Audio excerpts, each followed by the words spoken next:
Why does this unattractive girl still reside in her parents' house? It's quite bothersome. Could you kindly vacate the premises immediately? You clearly don't belong here. Pack your things and return to your parents' house. About a month after my husband passed away, I found myself living with and caring for my mother in law. These harsh words were directed at me by two individuals. Did I do something wrong? I've been contributing by paying $3,000 a month for rent. However, if they view me as a nuisance, I'll leave the house as they wish. A month later, an apology came from my mother in law, tears streaming down her face. But apologies alone won't resolve the issue. I decided to share a surprising fact with her. It had been a year since I married her son, and we have been living in their house. My husband and I shared a love for camping and outdoor activities, quickly bonding and leading to our marriage. Now I was taking care of my mother in law, who had been alone since my father in law's passing. Her initial animosity turned into gratitude, and we built a genuine parent child bond. My husband and I had a decent income, and we were giving her $3,000 a month as rent. Despite this, financial troubles arose. My sister in law, who didn't live with us, began making frequent demands for money. I intervened when she asked for financial help, suggesting ways to cut expenses instead. My husband, realizing the need for his sister to become more self-reliant, firmly advised her to stop depending on their parents. This created a rift, but my sister-in-law reluctantly changed her behavior regarding money matters. Since my father-in-law's passing, my mother-in-law had been more lenient with money, often granting her children's requests. However, it became apparent that my sister-in-law was exploiting this generosity, demanding larger sums of money. Taking charge of the family's finances, my husband managed the situation. One day, as I went to work, he wasn't feeling well and had gone to the hospital in the morning. At first, I believed it was just a common cold, but during lunch, my husband called, revealing that it wasn't just a cold. They had discovered cancer. The tests indicated that it was quite advanced, and I was told I had approximately a year left to live. His shocking words rendered me speechless, and panic set in as my thoughts froze. After standing still for a while, reality hit me hard, and I rushed to the hospital where my husband was. At that time, my husband still had enough strength to converse normally, but as the treatment continued, his strength diminished. After 6 months, he could hardly talk. 7 months later, struggling to breathe, my husband tried to convey something important to me. The content of his words was surprising and left me in shock. I spent several days absorbed in those thoughts, but a week later, my husband passed away. I couldn't believe it. I couldn't grasp what was happening. However, after his passing, I was busy with a funeral week and settling his affairs. Days passed, and just when I thought I could finally start coming to terms with my husband's death, an unexpected incident occurred. I have something to talk about. Is now a good time? My sister-in-law asked. Of course. What would you like to talk about? How much did you hear from my brother? Actually, I heard that a spot opened up in a very popular nursing home that's hard to get into. Why don't we consider admitting Mom there? My brother is no longer here, and taking care of that old lady must be a hassle for you, right? My sister-in-law's smirk about this topic made my heart clench. To bring up such a topic right after my husband's death, but looking into her eyes, I could tell she was serious. This house is too big for just that old woman. Don't you think it's a waste if my family and I live here? You can live alone without any worries. I think it's the best choice for everyone. While my sister-in-law didn't say it explicitly, her remarks gave the impression that she had been eagerly awaiting my husband's death. The way she trivialized my husband's death and her disdainful attitude towards my mother-in-law, I couldn't tolerate it anymore. I appreciate your suggestion, but I have no intention of doing such a thing. I plan to continue living with my mother-in-law, taking my husband's place. When I firmly declined, my sister-in-law left the house in a bad mood. Originally, it seemed she viewed my mother-in-law as a convenient source of money, so her attitude was not surprising. However, I was honestly shocked by her blatant actions. Nonetheless, I had no intention of letting my sister-in-law have her way, nor did I plan to put my mother-in-law in a nursing home. But an event a week later shook my resolve. Upon returning from work, I found my mother-in-law glaring at me angrily, and my sister-in-law smirking beside her. "I'm disappointed in you. I want you to leave this house. How dare you plan to put someone in a nursing home without consulting? What are you trying to do? Take over the house?" "No, that's not my intention." "What do you mean? Why don't you just be honest? It was your proposal, wasn't it? You said to put Mom in a nursing home and sell this family home, and suggested we split the sale proceeds, didn't you?" "I never said such a thing." Shocked by this unexpected betrayal, I struggled to speak, but managed to express my thoughts. I was genuinely taken aback, completely unprepared for such forceful tactics just because things weren't going her way. The pain and sadness enveloped me as my mother-in-law looked down on me as if I were worthless. "I don't consider you family anymore. Please leave this house right now," she shouted at me with rage on her face. It seemed my mother-in-law had no intention of listening to me. "Understood. If that's what you want, I'll leave as you wish," I responded. Perhaps my sister-in-law had influenced her, but this was a clear betrayal for me, as I had decided to continue caring for my mother-in-law in place of my husband. I quickly packed my things and decided to return to my parents' home.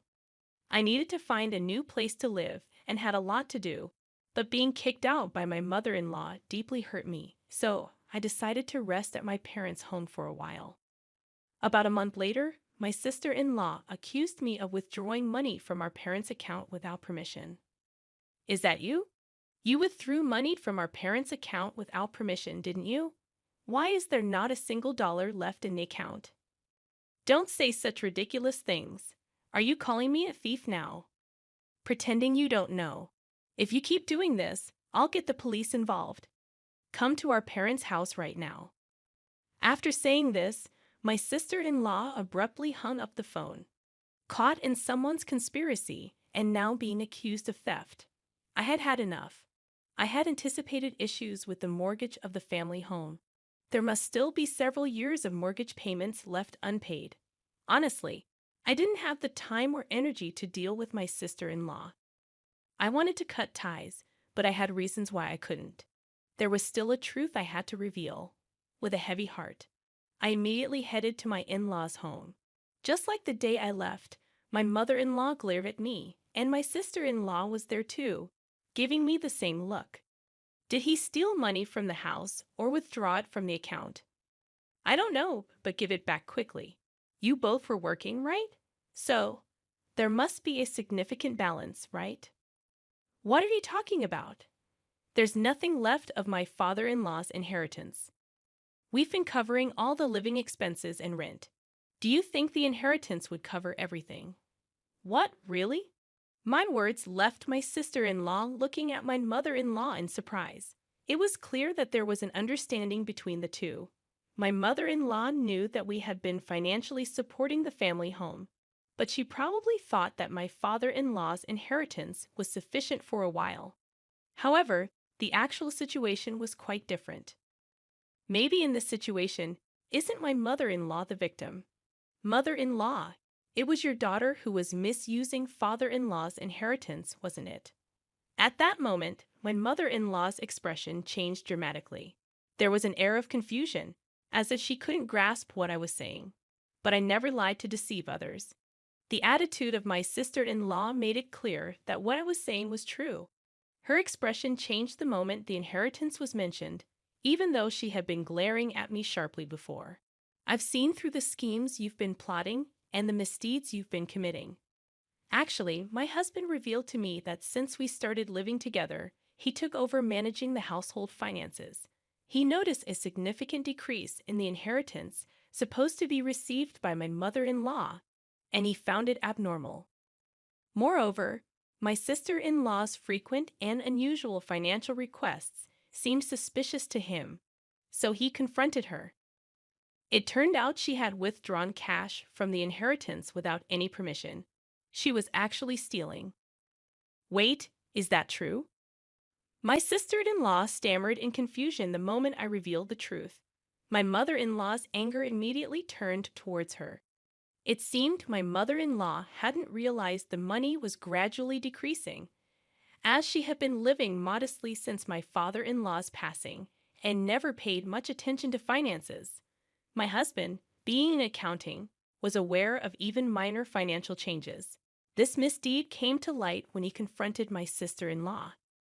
Yet, for my mother-in-law, her daughter remained precious, leading my husband to keep it a secret under the promise of repayment. The reason my husband sternly stopped her from borrowing money from my mother-in-law was because of this. I only learned about this a few days before my husband passed away. It was truly surprising, but it seems to be the truth. To steal someone else's money, even if they are family. What were you thinking? Can't you differentiate between what's right and what's wrong? My mother-in-law berated my sister-in-law. Stop making excuses, you thieving cat. Her face became increasingly red with anger, as if she was about to burst a blood vessel. Although not someone who clung to money, she had a strict moral compass, especially harsh on acts of malice and betrayal.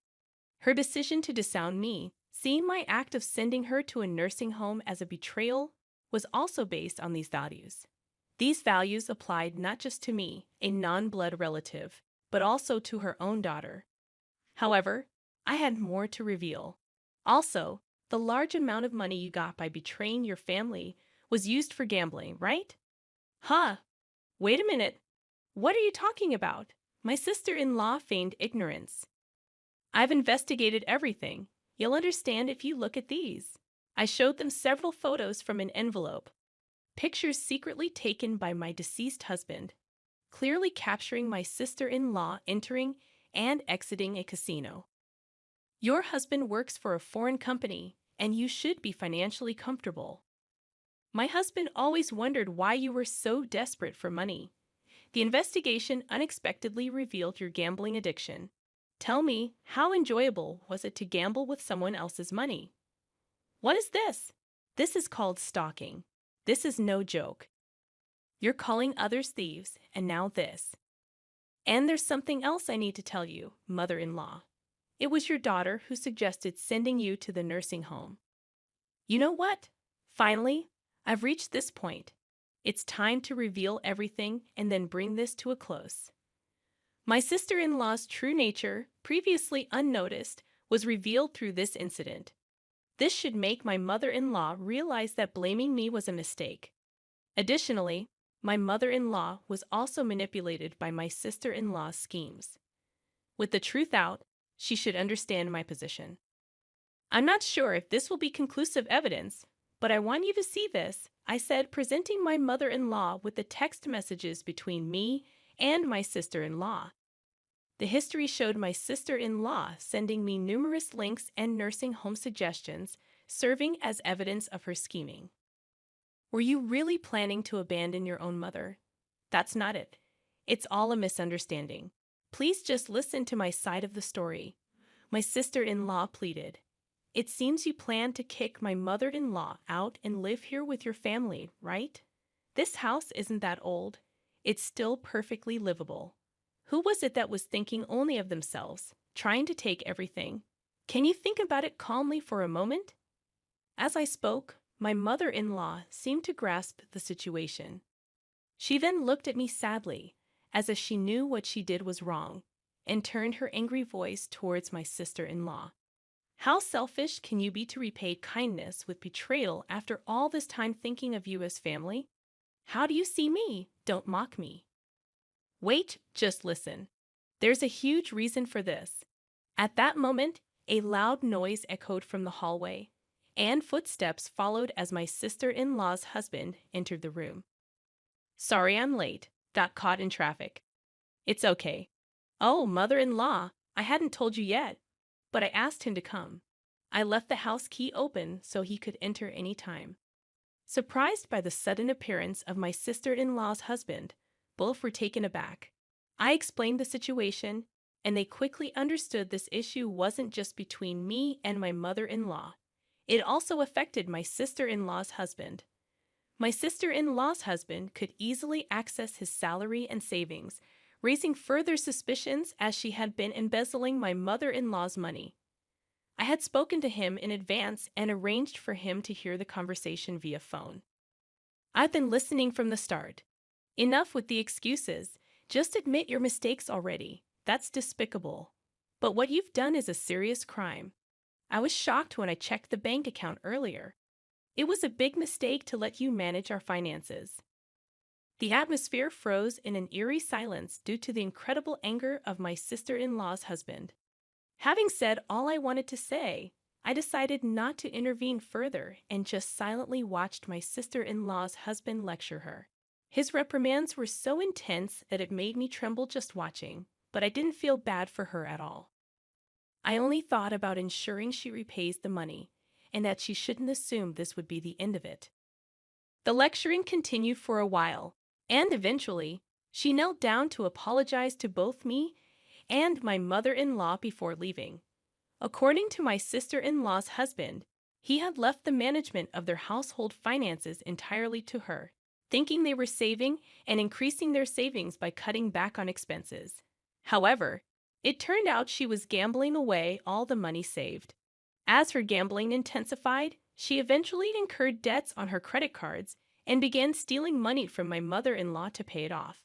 The total amount she owes from various sources is now more than what she has stolen from her husband and mother-in-law.